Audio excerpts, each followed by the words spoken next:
नमस्कार, स्वागत आहे तुमचं विलेज फूडीजमध्ये। तर आज आपण बिना अंड्याच्या कुकर न वापरता करता येईल असा रवा केक करणार आहोत।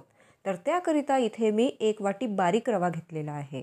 तसेच 1 वाटी साखर ग्राइंड करून घेतलेली आहे। त्यानंतर 2 चम्मच आपल्याला दही घेऊन घ्यायची आहे। 1 ते 2 चम्मच तेल घ्यायचं आहे। रिफाइंड ऑइल मी यूज केलेला आहे। 1 वाटी दूध घेऊन ह्या मिश्रणामध्ये थोडं दूध करून मिश्रणला व्यवस्थित असं फेटून घ्यायचं आहे। मिश्रणला फेटत्या वेळेस एकाच डायरेक्शन मध्ये आपल्याला कंटिन्युअसली फेटून घ्यायचं आहे। तर तुम्ही बघू शकता अशा प्रकारे आपल्याला ह्याची कन्सिस्टन्सी ठेवून घ्यायची आहे। त्यानंतर ह्याच्यामध्ये आपल्याला अर्धा चम्मच इनो टाकून पण मस्तपैकी व्यवस्थित असं फेटून घ्यायचं आहे। त्यानंतर ह्याच्यामध्ये मी ॲड करून घेणार आहे व्हॅनिला इसेन्स। व्हॅनिला एसेन्स टाकल्यानंतर ह्याला 2 मिनिट फेटल्यानंतर ह्याच्यावर झाकून 5 मिनिट ह्याला रेस्ट करिता ठेवून घेऊया। त्याचबरोबर जर तुम्ही चॅनलवर नवीन असाल तर चॅनलला सबस्क्राइब करायचे अजिबातच विसरू नका। तेव्हापर्यंत आपण एक केक टिन घेऊयात। माझ्याकडे केक टिन नव्हतं तर मी एक असं पातेले घेतलेलं आहे। ह्याच्यावरती मस्त ऑइलला ग्रेसिंग करून घ्यायची आहे आणि त्यानंतर ह्याच्यामध्ये आपल्याला हा बॅटर टाकून घ्यायचा आहे। बॅटर टाकून झाल्यानंतर ह्याला 2 ते 3 वेळेस अशा प्रकारे टॅप करायचा आहे।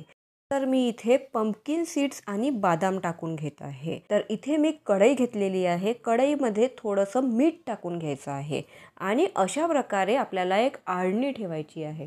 जर तुमच्याकडे आळणी नसेल तर तुम्ही प्लेट पण ठेवू शकता। त्यानंतर ह्याच्यावरती हा भांडं ठेवून झाकून आपल्याला 30 ते 35 मिनिटपर्यंत कमी गॅसवर शिजवून घ्यायचं आहे।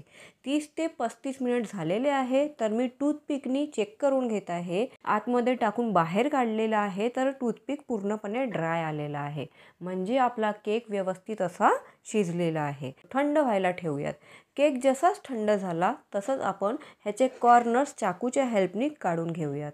आता आपण ह्या भांड्यावरती एक प्लेट ठेवून प्लेटला उलट करून घेऊयात। भांड्याला वरून 2 ते 3 वेळेस टॅप करून घेऊयात, म्हणजे केक खूप इझिली निघून जातो। वाव, किती यमी आणि किती स्पॉन्जी केक दिसून राहिलेला आहे। जेवढा सुंदर हा केक दिसत आहे तेवढा सुंदर हा खायला पण मस्त टेस्टी आहे।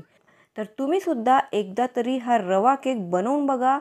आवडल्यास रेसिपीला लाईक आणि जास्तीत जास्त शेअर करा। त्याचबरोबर जर तुम्ही चॅनलवर नवीन असाल तर चॅनलला सबस्क्राइब करायचे अजिबातच विसरू नका। Bye bye, take care.